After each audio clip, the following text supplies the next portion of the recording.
How you doing? My name is Rick. This is my first camera appearance since the early millennium. I just turned 50 about 4 months ago. I'm here in Kensington, Philadelphia. You know, I'm not your typical hombre. I was born on a carnival till about 12 years old, up and down the East Coast my whole childhood, you know. I was born in Paterson, New Jersey, went to school there, but I didn't grow up in the street. I grew up on the carnival. So, you know, that doesn't make me your typical hombre, you know, around the white picket fence. I've been around the hustle game all my life. After the carnival ended, I started getting into music heavy, playing drums, you know, got in a hardcore band. And, you know, my bars, my beats, hip-hop beats on top of thrash riffs, you know, put us on victory. Yeah, did 2 tours back up and down the East Coast again, you know what I'm saying? I guess, you know, I got transient in my blood. So anyway, I'm also a contractor, you know. I was gifted, people say, the hands of gold. So I was a hurricane refugee from Florida. I come up here to Philadelphia with FEMA money and clothes from a church, me and my wife.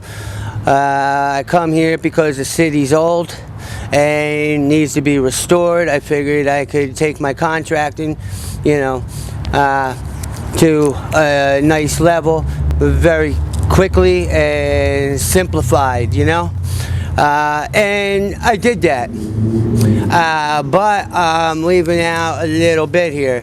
I caught a heroin addiction during the IBU days, you know, on tour, you know, because if we didn't have a show to do in a city the next night, we stayed in the city we were in, got some hotel rooms, blew up the inflatable pool. Our roadies and techs were, you know, grab some honeys, you know, bring them over to the party.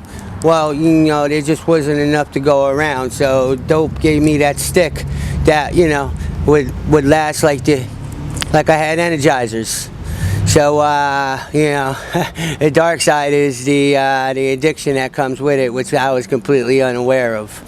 So, therefore, I come up here. I'm what they call a functional addict. So, you know, my favorite thing to do would be to get high and to go build something. Hence contractor.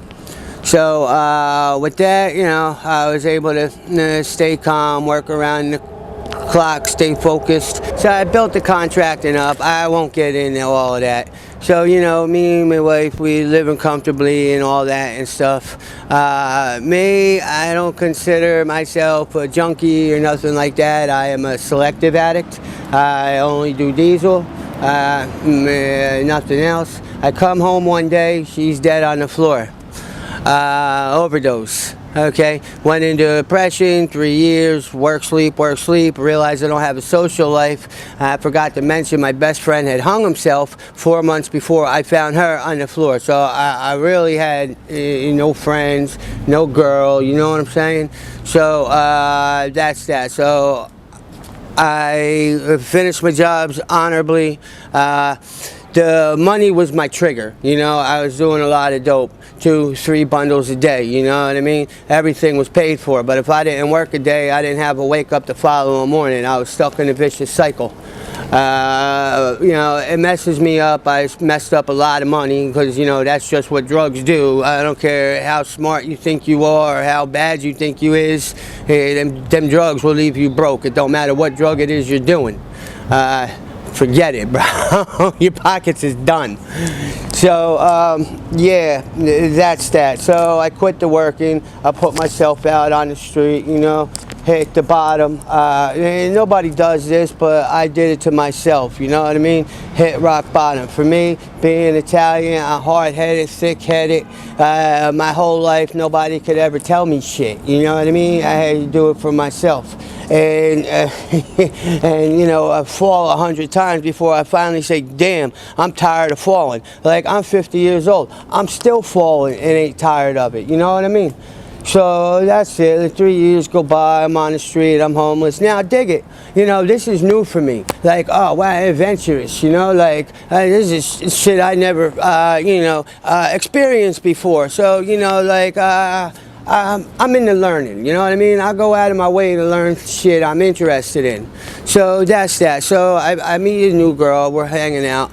I go to rent an apartment in Germantown. I go to catch the 60. I get off at a stop called Allegheny, okay? Me and her. She's from Philly, South Philly, her whole life. Me, I only been here since '06. We get off the step, we look around, we look at each other, we say, where the hell is we? We're in Disneyland for drug addicts. You know what I mean? Bags are only $5. You could get whatever you want at every goddamn corner for a freaking mile radius. What? Whoa, man. Only in Kensington, right? Okay, so hey, you know, here we is, but yeah, there's a lot of dark sides. I'm not used to being around people I can't trust and shit like that. Shit got deep. I'm working on my way now, you know, trying to get out and stuff, but still trying to maintain, you know, fun in the meantime. It's the only way I seem to keep my chin up, you know what I mean? And find a little bit of humor and a crack in the freaking most sour situations, man, because I don't know how else to deal with it, you know? That's that, you know, like, I'm 50 years old, I got a clean criminal record, you know what I mean? Born with a gift to find ways to make money. I see things in a way that other people don't. Like, for instance, I look in the paper, oh, CVS is having a sale of candy bars, buy one, get one free. Now, I'll go dump $40 on candy bars, now I'm gonna get 80 of them, I'll come out, I'll sell them in front of the train station, $1 a piece. I just double my money. Where's the, you know, illegalness in that, you know what I'm saying? So, you know, stuff like that. You know, I'm not greedy. I'm not trying to be a baller. I've been in notoriety my whole life. You know what I mean? I'm not boastful and shit like that. I just try and keep it modest, honest, and you know, just try to be the best I can and do the best I can. It's the only way I can cope with my situation. If not, I don't know. You know, like, I just can't see me as like an angry dude all the time. Like, I'll get mad at certain things and shit, you know, people acting like your buddy, but really they fucking want a piece of your girl, or they're trying to rob you or something like that. I'll be mad, but I can't stay mad for long. I don't know. You know, so basically, when I said I brought myself down here to bring my my habit down, well, I did that. I went for multiple bundles a day. Now I could get by on one bag all day long, $5. You know what I'm saying? And being an addict, I can actually hold money in my pocket to use it to flip when a come up comes up, you know? So for me, I feel I could maintain a functional life as being an addict. Here's my version of being clean, okay? As long as your responsibilities are met, you're handling your handle. You know, my definition of being clean is, you know, as long as your responsibilities is met, you handle your handle, your loved ones is taken care of, and that's that. You know, maybe a couple extra dollars stashed away in some emergency situations. Yeah, bro, you do what you want, you know what I mean? You deserve it, because it's a struggle, okay? To actually be able to sacrifice your head for others, you know, family, loved ones, and stuff like that. It's very hard to do as an addict. So if you can maintain that, then, you know, more power to you. Over and out, as I say. Every decade, I didn't think I'd see 30. I didn't think I'd see 40. I sure as hell didn't think I'd see 50. So obviously, I don't think I'm going to see 60. My luck, I'll freaking be here. I'll be on the Smucker's jar. Yeah. Do I look 50? Nobody seems to think so, except one lady told me I was older than dirt the day I hit 40. And she guessed I was 40. All right? These last 2 years in Kensington aged me a lot. You know what I mean? So, Christ, this is the oldest I looked ever. Tell us a little bit, what's a day in your life out here is like? What a day in my life is like? Well, you know, I get up and I grind. Basically, I sell works. So here you go. Today I'm going to sell 3,100 works I have with me. Okay, it's $15 a 100, 8 for 50, and 20 for 3. Here's 100 for $15. I pay nothing for them. Okay, you walk around. There's needles all over the ground. I pick them up, okay, so I'm doing a community service in the same sense, okay, and then I'm turning it into a monetary gain. Also, so, as I'm picking it up, I'll have people coming out of their house happy that I'm doing it, and they will actually break me off to ensure me coming back down their street on a regular basis. So, you know, I don't know, as I said, I always find ways to make money. It's like they just come to me. With the COVID going on, usually I'm up at the stadiums, I'm selling water and pretzels, which is very lucrative. If, let's say, I do a doubleheader baseball game and then a concert at night, I mean, I'm not going to sit here and I'm not going to throw figures at you, but I broke 4 digits. So, in a day average, how much would you say you make selling works? Well, you do the math. I got 3,100 here, okay? And I wholesale them all 1,500.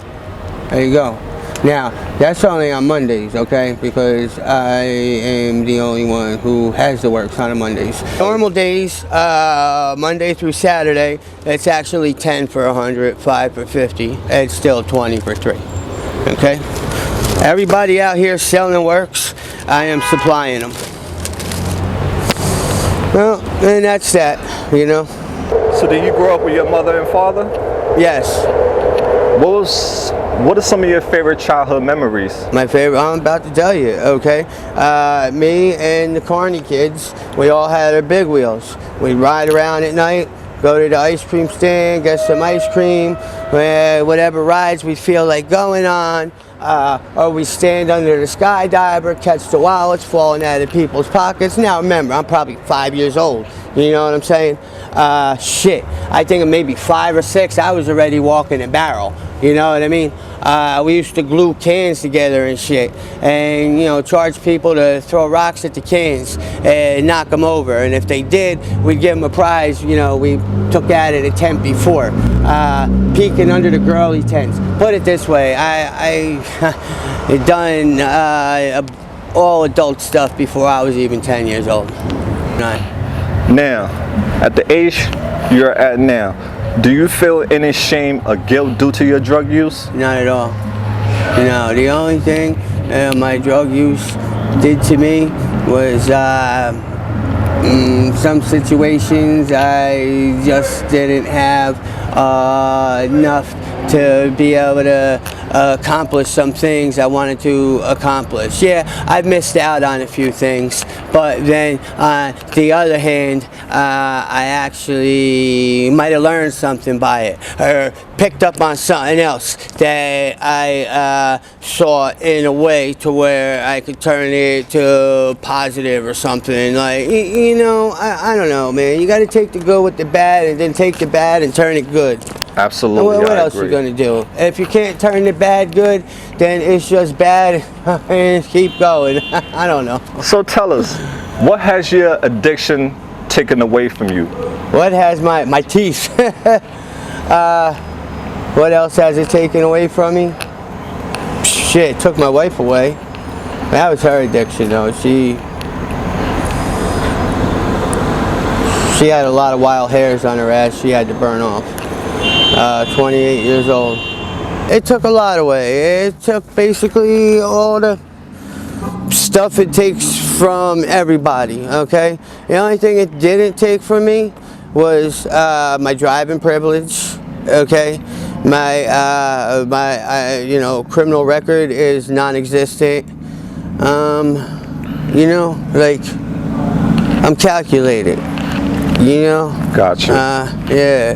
The older I get, the wiser I get. And like when I was younger, first idea, thought popped in my head, bang, I was off. You know what I mean? And man, sometimes it just didn't go the way I wanted it to. So you get older, you slow down a little bit, you plan things a little better. If I'm in a situation and I don't know how to handle it, okay, I turn to my girl or my best friend or something and ask, what would you do in this situation? You know what I mean? What's one thing that you do every day to take care of yourself? Make money. That's about it? Make money and take care of mines, you know? That's great to All hear. I got right now is just me and mine. It's just, you know. Understand. What have you learned from your addiction? What have I learned from my addiction? Yes. People listen, before I came to Kensington, I used to keep myself away from other addicts. I didn't want to be around people like me. I didn't need more connections and this and that, you know, because I had the contracting, you know what I mean? Now it's been changed, you know. Other addicts and shit is, you know, by mingling and socializing and you know, building camaraderie is basically how I get by. But what I learned is you can't trust any of them. You know, I could stop people from running your pockets, okay? But when the chance comes, you're gonna run mine. I learned addicts can't resist temptation, no matter who you is. How do you stay safe out here? How do I stay safe? Interesting question. I go out of my way to freaking get along with people, okay? Somebody comes up with me with beef and stuff. See, I got a lot of haters, okay? Because they see me out here, they see me making money and stuff like that. Like legally, you know, I got a lot of friends, you know, like,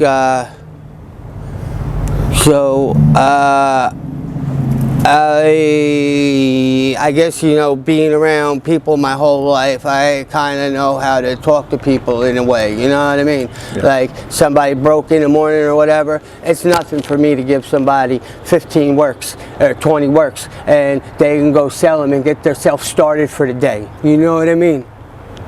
Other than money though, I won't give them money, but I'll give them some works. The problem is then they start to expect that shit and they start coming every day. So you just got to find a way to keep them at bay and just, you know what I mean? Gotcha. And it becomes a fine line. It gets difficult.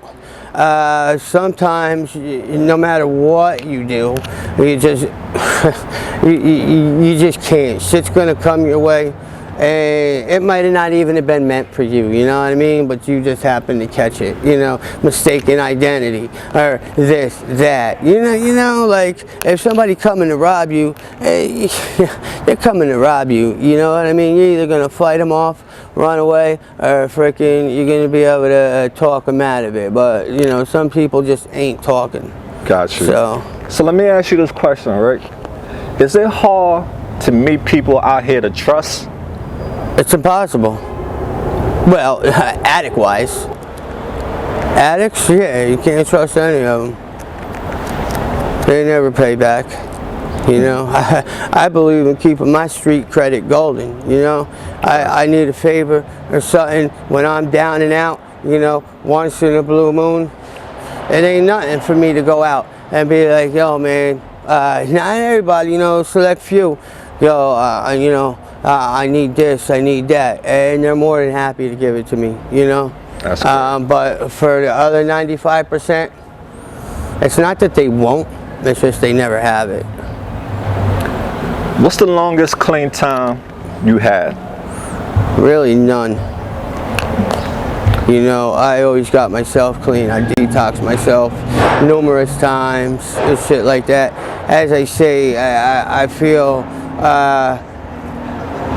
using the way I use doesn't really keep me pinned down. I mean, it causes me maybe a little bit of grief, but on a daily basis, no, I actually think it keeps me calm. I'm self-medicating. I have a high anxiety problem, you know? Understand. And that's basically that. Okay, let's transition off topic a little bit just to get to know you as an individual, okay, buddy? Yeah, go then ahead. we'll be out of here. If you could travel to any city or country in the world, where would you go and why? I mean, traveling's been my thing. I've been to over 50% of the cities in the country already, more than once. I've been around. As far as other cities or countries around the world, never really gave it no thought, you know. I'm too busy, you know, handling me over around here. I got no ambitions for Europe, Russia, Asia, you know, like, I don't know. What's your favorite season of the year? My favorite season? And why? Well, believe it or not, I'm not down with these northern seasons, okay? I spent some time in the tropics, okay? 2 seasons down there, wet and dry. I like the dry season. Gotcha. Okay? It's mango season, it's orange season, no bugs, no rain, you know what I mean? Snowbirds. Nice. Yeah. I agree with you. Can you please tell us, what is your favorite pastime hobby? Well, I mean, I have a lot of them. But, you know, I ain't done most of them in years, you know, building, music, all that. I guess my favorite pastime hobby is rolling around with my girl. Rolling around with your girl? Yeah, right, wouldn't it be this? So any of those other hobbies that you mentioned previously, are you able to do any of those now that you're out here on the streets? I could. I mean, I'd have to get another set of drums, you know, to do that. Building, like, I used to love to build and fix stuff, the contract, you know, and the fun of it kind of ended because it was like there was no more challenge anymore, you know what I mean? I felt like, you know, I accomplished, you know, a 3-story dwelling, you know, done. Understand. You know, and then with the guys, it started to become stressful. It wasn't really fun anymore. You know what I'm saying? Right. Like, okay, the first time I'm building this, okay, this is a challenge for me now. You know what I mean? Got you. You know, like, I don't know, I always like to challenge myself. Makes me feel good, you know, like working out and stuff, you know what I mean? Yeah. You're always breaking your old record, you know, natural highs, like I'm into that. Got you. Okay, you told me that you're in a relationship. You got a girl, you said, right? Well, yeah, I Did mean... you meet her out here? No. What do you look for in a partner? Compatibility. Well, that's about it. You know, looks is only skin deep. Hey, don't get me wrong, there got to be physical attraction, otherwise there's no attraction, you know what I mean? But yeah, I look at someone I could have conversation with, like I'm a talker, you know what I mean? I like to talk about things, figure stuff out, what we're going to do, make a plan and stuff like that, you know? Gotcha. Stuff like that. I look for someone who has different views the way I do. Like my girl now, she grew up a completely different way than I did. So I ask her all the time, how would you handle this situation? You know what I mean? And so, in a sense, like she grew up hard times. Like, you know, parents died at a real young age, foster homes and shit like that. You know, I didn't have that, so she blows me away with some Understand. of her opinions, and she still has a good heart. That's what I look for. I look for good heart. I look for good heart. Nice. That's genuine right there. I love good hearts. So can you please tell us, what is your favorite restaurant? My favorite restaurant? My kitchen. Yeah, I cook too. If you didn't notice, I'm Italian. Yeah. Okay, we got Jack of all trade out here, guys. Yeah, pretty That's much. what's up. So what's your favorite clothing store? My favorite clothing Yeah, your store. favorite Well, let me clothing tell you, store. son. I've been dressing the same way for 40 years. Right? Got you. Yeah, I don't have a favorite clothing store. Names and all that junk, it don't mean nothing to me. You know what I mean? Gotcha. If I like the way it looks and it's comfortable, so be it. You know what I mean? Gotcha. I'm gonna rock it. Like right now, okay, maybe I'm out of style, loose fitting clothing and shit. Everybody wearing skinny jeans and stuff like that. I put a pair of skinny jeans on for the first time a few months ago. You know what it was like taking them fucking things off? I'll never put another pair on again. You know, maybe it's just me. I haven't tied my sneakers in 40 years, you know what I mean? Come on, shit, when I was coming up, we had what? Adidas shell tops with fat laces, you know? We didn't tie them. I'm still rocking casuals. Gotcha. Maybe not right at this current second, but you know, if I was to go out and get a wardrobe, yeah, that's what I would do. Can you please tell us what is one of your best experiences that you had since you've been out here on the streets of Kensington? My best experience? Wow. Best as far as what? Just like, whoa, that was unbelievable. Like seeing a car accident, or like hearing a story that was just unheard of, or like, ah man, the best could be taken so many different ways, you know? Every day out here is unpredictable, you know? You're not out somewhere where in the sticks where the same shit's gonna happen every day. You never know what can happen out here, and that's what keeps it freaking exciting and on your toes, you know what I mean? Sunrise or sunset, which one do you prefer? Sunrise? Sunset. Sunset, why? Why? Yes. I always been a night person. Night person? Yeah. Go out, you know, like, well, you know, gigging at night, you know, parties at night. Like, as I say, man, I grew up on a carnival, so basically it means I grew up in a party, you know what I'm saying? In the band, and then out here, like, that's just the way it's been for me, you know? Cool. And can you please tell us what is your zodiac sign? Cancer.